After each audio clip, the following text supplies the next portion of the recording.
नमस्कार दोस्तों, श्रोतों पर आधारित आज के इस विश्लेषण में आपका स्वागत है। आज हम बात करने वाले हैं साहित्य के सबसे बदनाम चेहरों में से एक की। एक ऐसा किरदार जिसे सदियों से शायद सिर्फ नफरत ही मिली है। लेकिन क्या हमने कभी सोचा है कि इस नफरत की परत के नीचे असल में क्या छिपा है? चलिए पता करते हैं। तो सबसे पहले इस बहुत ही दिलचस्प सवाल को देखते हैं। एक ऐसी बात जो उस किरदार की पूरी कहानी को ही पलटकर रख देती है, जिसे हम हजारों सालों से अल्टीमेट विलन मानते आए हैं। क्या महाभारत का सबसे बड़ा मास्टरमाइंड सच में उसका सबसे बड़ा शिकार था? सोचने वाली बात है ना? अब यहां आपको एक बिल्कुल साफ कॉन्ट्रास्ट दिखेगा। एक तरफ वो तस्वीर है जो हम रोज टीवी और सिनेमा में देखते हैं, एक पूरी तरह से दुष्ट और एक तरफा साजिश करता। और दूसरी तरफ है वेद व्यास जी के मूल ग्रंथों में मिलने वाली एक बेहद कॉम्प्लेक्स मनोवैज्ञानिक प्रोफाइल। एक ऐसा इंसान जो अंदर तक टूटा हुआ है, पीड़ित है और अपने फर्ज के बोझ तले दबा हुआ है। ये असल में एक दर्दनाक दायित्व की कहानी है दोस्तों। तो आज के इस विश्लेषण का रोड मैप कुछ इस तरह रहेगा। हम शुरू करेंगे द अल्टीमेट विलन मिथ से, फिर roots of genetic trauma, tragic duty and vengeance, deconstructing the dice game, the unexpected moral compass और आखिर में द संस्कृत एंटी हीरो। तो चलिए शुरू करते हैं। पहला section 1, the ultimate villain myth. आइए सबसे पहले उस बहुत बड़े मिथक को देखते हैं जो गांधार के इस प्राचीन राजकुमार के चारों ओर बुना गया है।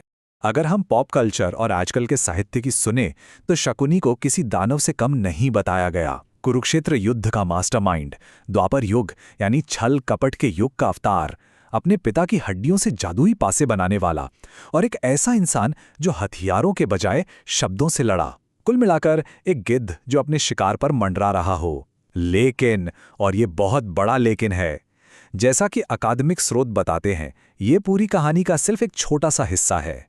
Section 2 roots of genetic trauma. देखिए, किसी के दिमाग को समझने के लिए सबसे पहले उन घावों को देखना पड़ता है जिन्होंने उसे ऐसा बनाया है। ये टाइमलाइन बहुत ही शानदार तरीके से उनके पतन को दर्शाती है। गांधार के एक सम्मानित राजकुमार से, एक ऐसा पीड़ित कैदी जिसे जिंदा रहने के लिए सिर्फ एक दाना चावल दिया जाता था, फिर हस्तिनापुर में घुसपैठ करने वाला एक कूटनीतिक सलाहकार, और आखिर में एक ट्रैजिक खिलाड़ी जिसने एक कसम के लिए अपना सब कुछ दांव पर लगा दिया।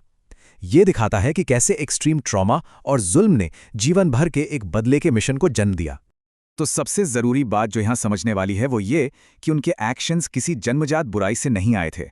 वो एक बेहद भयानक पारिवारिक त्रासदी का एक एक्सट्रीम ट्रॉमा रिस्पॉन्स थे। जरा सोचिए, पूरे शाही परिवार को बंदी बनाकर भूखा मारना, जिंदा रहने के लिए अपने ही मरते हुए भाइयों का खाना खाने पर मजबूर होना, पैर का हमेशा के लिए मुड़ जाना जो हर पल प्रतिशोध की याद दिलाता था, और उनकी बहन गांधारी की जबरदस्ती की शादी और उनका अपनी आंखों पर पट्टी बांधना, ये सब एक ऐसा गहरा मनोवैज्ञानिक आघात था जिसने उनकी हर एक चाल को आकार दिया। Section 3 tragic duty and vengeance. आइए अब देखते हैं कि ये भारी दर्द और ट्रॉमा कैसे एक बहुत ही सख्त और विनाशकारी फर्ज की भावना में बदल गया। International journal of creative research thoughts के इस डेटा को अगर हम देखें तो ये इस बात को एकदम क्लियर कर देता है। हम उनकी विनाशकारी आदतों को सीधे उनके अंदर के उस अनसुलझे दर्द से जोड़ सकते हैं, जैसे उनकी मैनिपुलेशन या हेरफेर की आदत। ये असल में पारिवारिक संघर्षों और बाहरी दबावों का एक रिस्पॉन्स थी। बदला लेने की इतनी बड़ी आग वो गांधार परिवार के साथ हुए अन्याय का परिणाम थी, और उनकी वो शिकारी जैसी बुद्धिमत्ता, वो तो बस अपनी शारीरिक कमजोरी और राजनीतिक लाचारी की भरपाई करने की एक सोची समझी रणनीति थी। Section 4 deconstructing the dice game. और अब हम आते हैं शकुनी से जुड़ी सबसे कुख्यात घटना पर, पासे का खेल। महाकाव्य का असली अध्ययन करने पर एक चौंकाने वाला सच सामने आता है। वो हर साजिश के अकेले मास्टरमाइंड नहीं थे।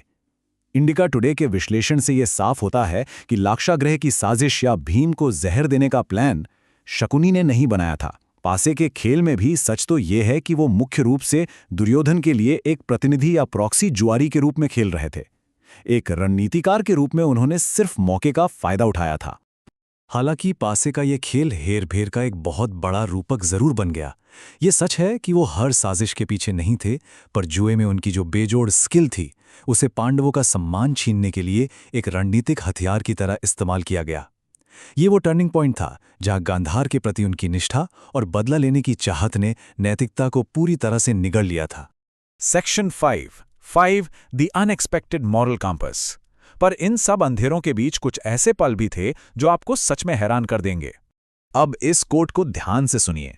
महाभारत के खंड 3.239 का ये हिस्सा साबित करता है कि शकुनी के पास वाकई में एक मॉरल कंपास यानी सही गलत की समझ थी।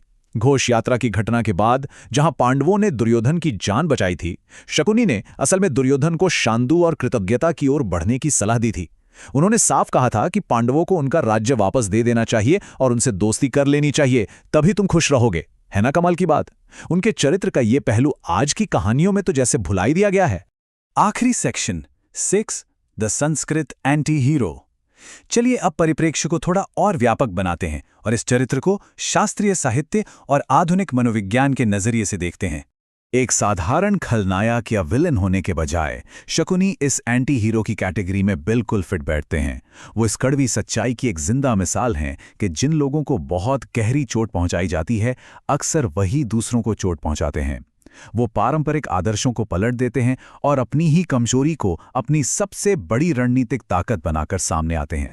जैसा कि इस अकादमिक टेबल में हम देख सकते हैं, जब हम इन पात्रों का मनोविश्लेषण करते हैं तो वे एक आयामी बुरे लोगों से बदलकर इंसानी दर्द और संघर्ष के प्रतीक बन जाते हैं। ये मनोवैज्ञानिक विशेषताएं दिखाती हैं कि उनके हर कूटनीतिक कदम के पीछे कोई ना कोई बहुत गहरा घाव जरूर छिपा था। भगवान कृष्ण के साथ शकुनी की तुलना करना भी वास्तव में एक बहुत ही आकर्षक बात है। दोनों के पास ही सर्वोच्च और कमाल की बुद्धि थी, लेकिन वे इस बात का अल्टीमेट उदाहरण हैं कि कोई अपनी प्रतिभा का इस्तेमाल आखिर करता कैसे है। कृष्ण ने अपनी शानदार बुद्धिमत्ता का उपयोग धर्म, रक्षा और सबकी भलाई के लिए किया, जबकि शकुनी ने अपने उसी असाधारण दिमाग को प्रतिशोध, हेरफेर और आपसी विनाश के लिए लगा दिया। तो इस चर्चा को समाप्त करने के लिए एक गहरा सवाल जो हम सबके लिए एक नई सोच को जन्म देता है: क्या इतिहास के सबसे बड़े खलनायक सिर्फ वो पीड़ित लोग हैं जिनके घाव कभी नहीं भरे और जिनके शानदार दिमाग में नैतिकता के किसी मजबूत आधार की कमी थी? ये विचार निश्चित रूप से पीड़ित होने और खलनायक होने के बीच की उस बारीक रेखा को फिर से परिभाषित करता है। और इसी सोचने पर मजबूर करने वाले सवाल के साथ स्रोतों पर आधारित हमारा आज का ये विश्लेषण यहीं संपन्न होता है।